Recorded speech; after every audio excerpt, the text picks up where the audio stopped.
तेजस्वी यादव ने कहा है कि नीतीश कुमार 20 सालों में पलायन खत्म नहीं कर पाए हैं, हम नया बिहार बनाएंगे।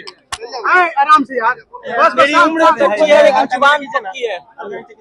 भाई नीचे भाई नीचे पहले तेजस्वी यादव सार्वजनिक तौर पर ये स्वीकार करें कि जो 15 साल उनके माँ बाप की सरकार थी वो जंगल राज था या नहीं था। अगर तेजस्वी यादव ये सार्वजनिक तौर पर स्वीकार कर ले कि उनके माँ बाप की सरकार जो थी, राजद की सरकार थी, वो जंगल राज था, उसके लिए माफी मांग ले, तो एक बार को बिहार की जनता ये सोच सकती है कि भाई अब ये सुधर गए हैं, आगे ये आएंगे तो गलती नहीं करेंगे। जो व्यक्ति ये मान ही नहीं रहा है कि 15 साल जंगल राज चला था, वो आदमी जीत कर आएगा तो वही काम करेगा जो पहले हुआ है। इसलिए तेजस्वी यादव, जब तक तेजस्वी यादव और राजद के लोग अपने 15 साल के जंगल राज के लिए उसको स्वीकार नहीं करते हैं कि जंगल राज था, उस समय बिहार के लोगों के साथ गलती हुई, उसके लिए माफी नहीं मांगते हैं, तब तक तेजस्वी यादव का विकास पर बात करना, बेहतरी की बात करना बिल्कुल बेमानी है। प्रशांत जी, तेजस्वी यादव ने यह भी कहा है कि मेरी परछाई भी गलती करेगी तो उसको सजा दिलाएंगे। अभी तो 3 साल थे उनके मंत्री, तो क्या किए? उनकी परछाई नहीं, उनके बाबूजी, उनकी माताजी, ये खुद इनके पार्टी वालों ही तो गलती की है। उसके लिए आप माफी नहीं मांग रहे, तो जो गलती की है उसके लिए माफी मांगने के लिए सार्वजनिक तौर पर तैयार नहीं है, तो आपको सजा कौन दिलवाएगा? कांग्रेस पार्टी है। सिखों के साथ गलती हुई तो उसके लिए माफी मांगा उन्होंने, वैसे इनको भी माफी मांगनी चाहिए। बिहार में अपने राजद के शासन काल में हुए नरसंहार के लिए, दुर्व्यवहार के लिए, बिहार के बदतरी के लिए जो भी गलती इन लोगों से हुई उसके लिए माफी मांगना चाहिए। सम्राट चौधरी ने आज एक इंटरव्यू में कहा कि अगर एक अपराध सिद्ध हो जाता है तो हम राजनीति छोड़ देंगे। तो अपराध सिद्ध कैसे होगा? जब ट्रायल चलेगा तब न होगा। तो पहले जो फर्जी सर्टिफिकेट लगा कर निकले हैं वो बताए कि भैया वो फर्जी था, हम पर ट्रायल चलाया जाए। अपराध सिद्ध कैसे होगा? जब आप पर ट्रायल चलेगा। तो ट्रायल तो चला नहीं आप पर, आपने कह दिया कि हम नाबालिग हैं गलती सर्टिफिकेट लगाकर, और जबकि अभी एफिडेविट दिए हैं, तारापुर से चुनाव लड़ रहे हैं, उसके हिसाब से 1995 में सम्राट चौधरी की उम्र थी 26 साल और कोर्ट का डॉक्यूमेंट लगाया कि हम हैं 15 साल के। तो भाई अगर आप गलत डॉक्यूमेंट लगाकर अपने को नाबालिग बताकर बाहर निकले हैं तो आपका अपराध कैसे सिद्ध होगा? सर, मोतिहारी में सर आपके पार्टी से कोई लायक प्रत्याशी नहीं था कि भाजपा से प्रत्याशी बुलाना पड़ा? ना, ऐसा नहीं है। पिछले 2-2.5 वर्षों में हमने कहा है कि 90% से ज्यादा साथी वही चुनाव लड़ेंगे जो जनसुराज से जुड़े रहे हैं, जनसुराज की इस प्रयास को, इस परिकल्पना को घर घर पहुंचाने में कंधा लगाया है।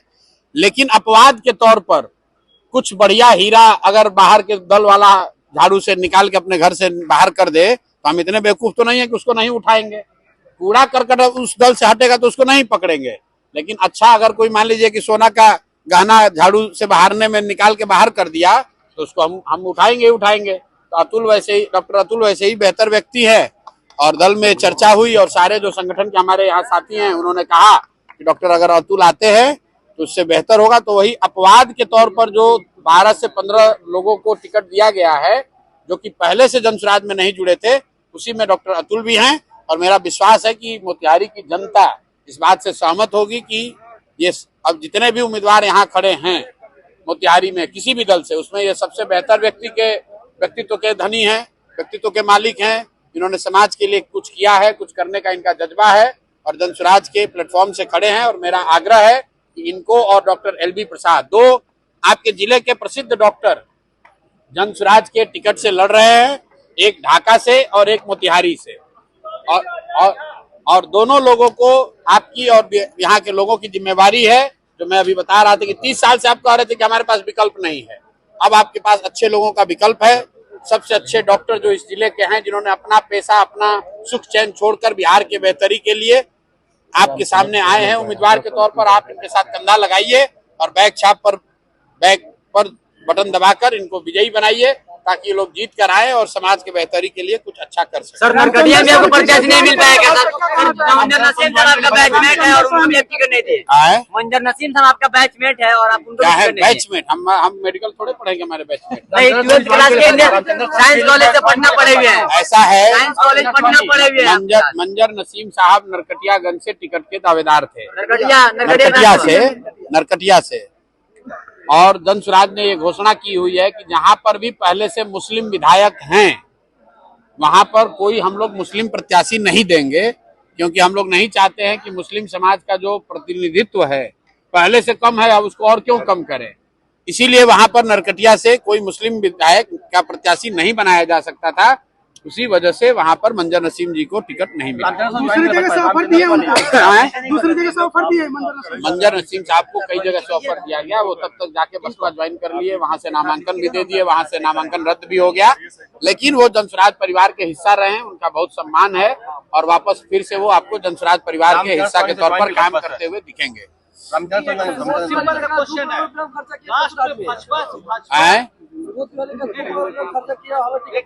बिहार में सुन लो मेरी बात, हर आदमी के सवाल का जवाब देना जरूरी नहीं है, लेकिन बिहार में किसी के पास अभी इतना पैसा नहीं है कि प्रशांत किशोर और जनस्वराज का ईमान खरीद सके। ऐसे ऐसे कितने आए और गए, किसी का दम नहीं है कि प्रशांत किशोर का ईमान खरीद सके। रामचंद्र साहनी भाजपा ज्वाइन कर लिया, वो तो भाजपा में न थे।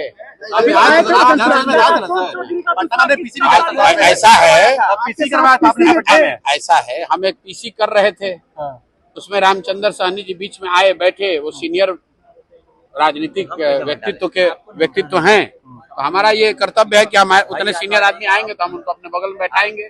वो जनस्वराज ना उन्होंने कभी ज्वाइन किया है, अन्ना जनस्वराज से उनका कोई बहुत लंबा रास्ता रहा है। वो भाजपा से ही राजनीति करते रहे हैं, भाजपा के टिकट से ही विधायक थे। भाजपा ने टिकट नहीं दिया तो वीआईपी से लड़े, वहां से भी टिकट नहीं मिला तो इस बार इधर उधर अपना कहीं कोशिश कर रहे होंगे।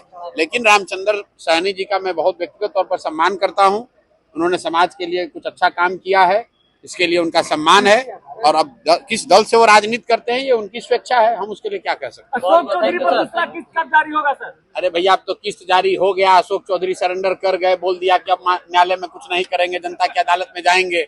जनता की अदालत में भी नहीं गए, डर के मारे चुनाव भी नहीं लड़ रहे हैं। कम से कम 2-3 लोगों पर जिन पर आरोप लगा वो लोग चुनाव लड़ने गए हैं। अशोक चौधरी तो चुनाव लड़ने भी नहीं गए, और जो मानहानि का नोटिस भेजे थे उस सबसे भी बैकआउट करके भाग गए।